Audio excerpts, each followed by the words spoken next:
एक गांव होता है और उस गांव के बीच से एक रोड निकलती है, हाईवे रोड। और वो गांव दो हिस्सों में बट जाता है। एक का नाम होता है नया टोला, दूसरे का नाम होता है पुराना टोला। और उसी गांव में एक प्राचीन मंदिर है और उस प्राचीन मंदिर की दूर दूर तक लोकप्रियता है। और प्राचीन मंदिर में ही जमीन लगी हुई, उस जमीन को जोतने के लिए एक बार हिंदू मुस्लिम में विवाद हो गया था और दोनों लोग आमने सामने आ गए थे। नए टोले में हिंदू लोग रहते हैं और पुराने टोले में मुस्लिम लोग रहते हैं, क्योंकि ये दोनों हिंदू बाहुल्य और मुस्लिम बाहुल्य क्षेत्र हैं।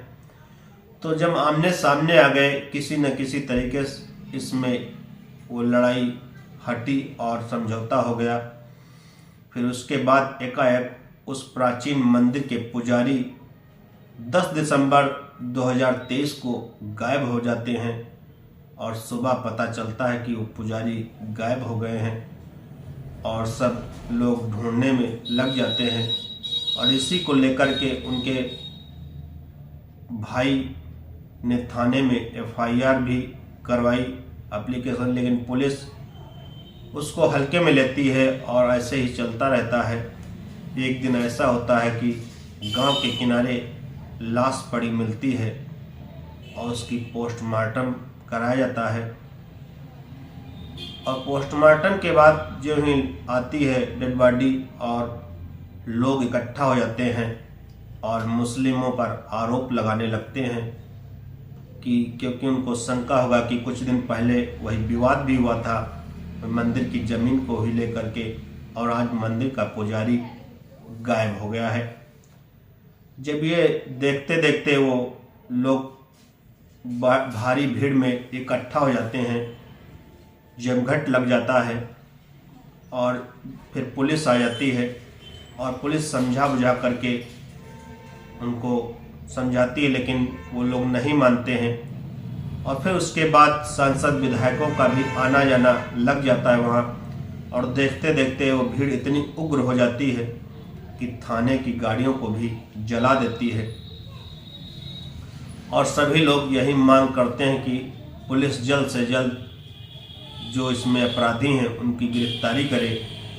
तो जैसे तैसे पुलिस को फायरिंग भी चलानी पड़ती है, भीड़ को कंट्रोल किया जाता है और उस पोस्टमार्टम रिपोर्ट आती है। वो रिपोर्ट जो आती है, सभी लोग जानने के लिए उत्सुक होते हैं आखिर पुलिस खुलासा क्या करेगी। तो जब वो खुलासा होता है तो सभी लोग मानने को तैयार नहीं होते हैं। और आज कहानी उसी मंदिर की एक पुजारी की है जिसके साथ इतना बड़ा हादसा हो गया है। नमस्कार, आदाब, सत श्री अकाल। भारत टीवी 20 की क्राइम कहानी में आपका स्वागत है।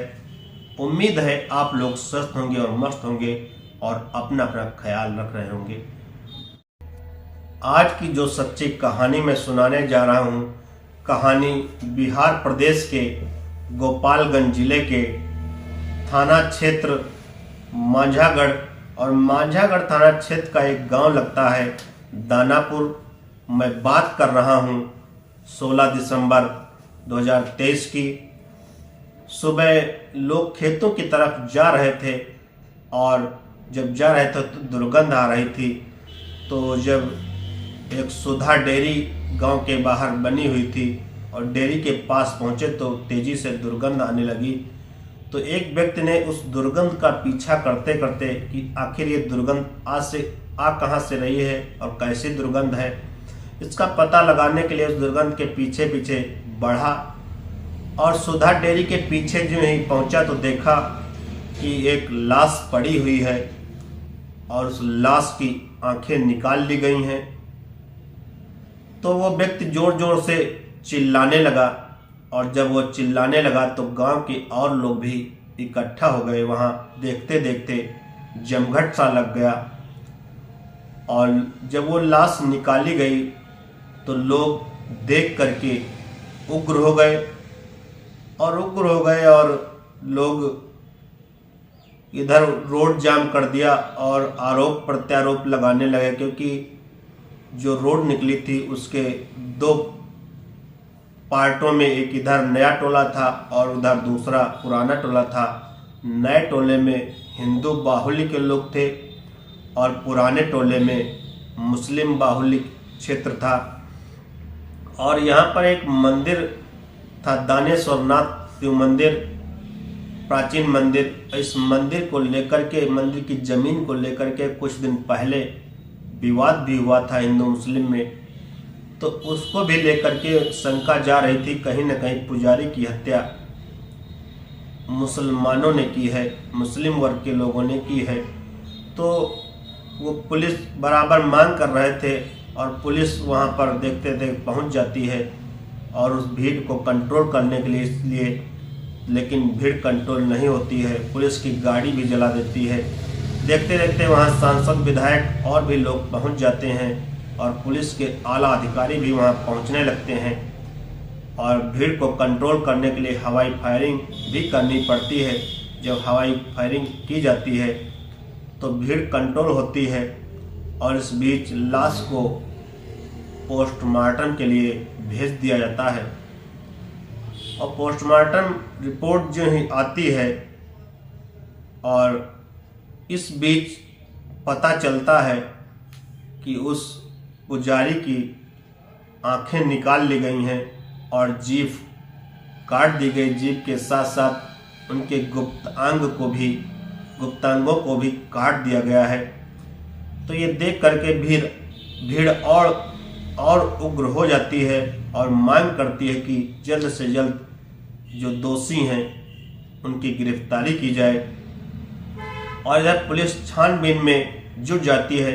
और जानकारी के लिए बता दें, इस प्राचीन मंदिर के पुजारी होते हैं बैजनाथ, और बैजनाथ की आंखें कमज़ोर हो जाती हैं, वो बूढ़े हो जाते हैं। तो डॉक्टर के पास जाते हैं तो डॉक्टर सलाह देते हैं कि अब ज़्यादा से ज़्यादा आप आराम करिए और आपकी आंखें भी कमज़ोर हो गई हैं और आपकी तबीयत भी सही नहीं है। तो वो जब डॉक्टर की सलाह को मानते हुए आराम करने के लिए, वो उनके 4 बेटे होते हैं, चारों बेटों में जो सबसे छोटा बेटा होता है उनका, वो कहता है कि मैं मंदिर की रखवाली करूंगा, मैं पूजा पाठ करूंगा, और वो उसकी जिम्मेदारी संभाल लेता है। और गांव के 2 और लोग उनके साथ सहायक के रूप में रहते हैं और वो केयर टेकर हो जाता है। तो वहीं पर वो मंदिर में पूजा करता था और साफ सफाई का कार्य करता था। और उसकी खास बात एक ये भी थी कि वो मंदिर में ही लेटा करता था और मंदिर में ही लेटा करता था। और उसकी एकाएक वो 10 तारीख को गायब हो गया और गायब होने के बाद गुमशुदगी की रिपोर्ट उसके भाई, उनका नाम है अशोक कुमार, जो पूर्व में ग्राम मुखिया रहे हैं, इन्होंने पुलिस को शिकायती पत्र भी दिया था, लेकिन पुलिस सुस्त रवैया अपनाते हुए, वही सामान्य जैसे अमूमन रहता है पुलिस का रवैया, वो अपनाते हुए कोई भी इसमें जानकारी नहीं उठाई। लेकिन जो ही लाश मिली तो पुलिस भी एक्टिव हुई और जांच भी चालू हो गई।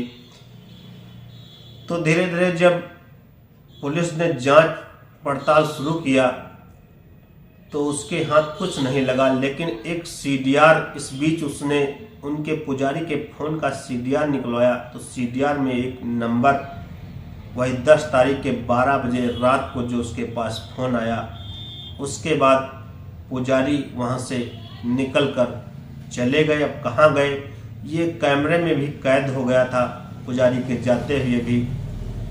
तो जब ये पता लगा तो उस नंबर को भी खंगाला गया। नंबर से पता लगा कि गांव की ही एक औरत, उसका ये नंबर है, उस औरत को भी पकड़ लिया गया, उससे पूछताछ शुरू की गई।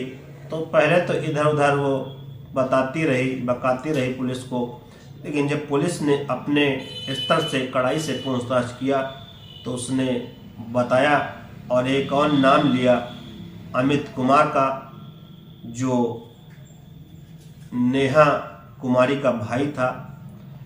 तो जब उसको पकड़ा गया तो पता चला कि जो नेहा कुमारी थी, नेहा कुमारी का जब नाम आया तो नेहा कुमारी को भी पकड़ लिया गया। तो धीरे के साथ इस पुजारी के पहले अवैध संबंध थे, 2-3 साल 4 साल तक इनका अवैध संबंध चला था, शारीरिक संबंध भी बने थे इनके बीच। तो ये बात उनके बीच चल रही थी और यही मार्च 2023 में उसकी शादी हो गई।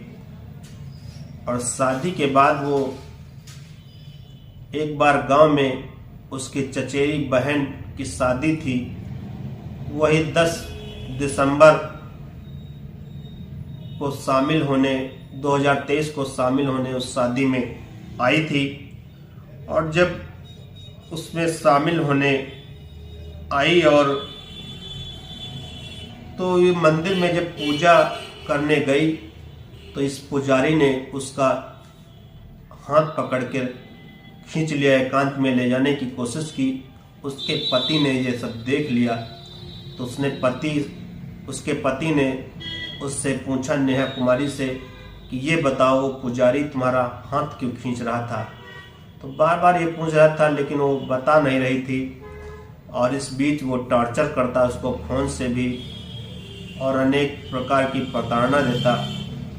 और ये देख करके उसने जब वो बार बार धमकी भी देता, मिलने के लिए बुलाता, पहले जैसे बुलाता था उसी तरह बुलाता रहता शादी के बाद भी फोन पर। इस बीच उसने नेहा कुमारी ने ये सब दृश्य अपने घर पर बता दिया। तो जब घर पर बता दिया तो उन्होंने सोचा कि कोई ना कोई इंतजाम तो करना पड़ेगा इसका।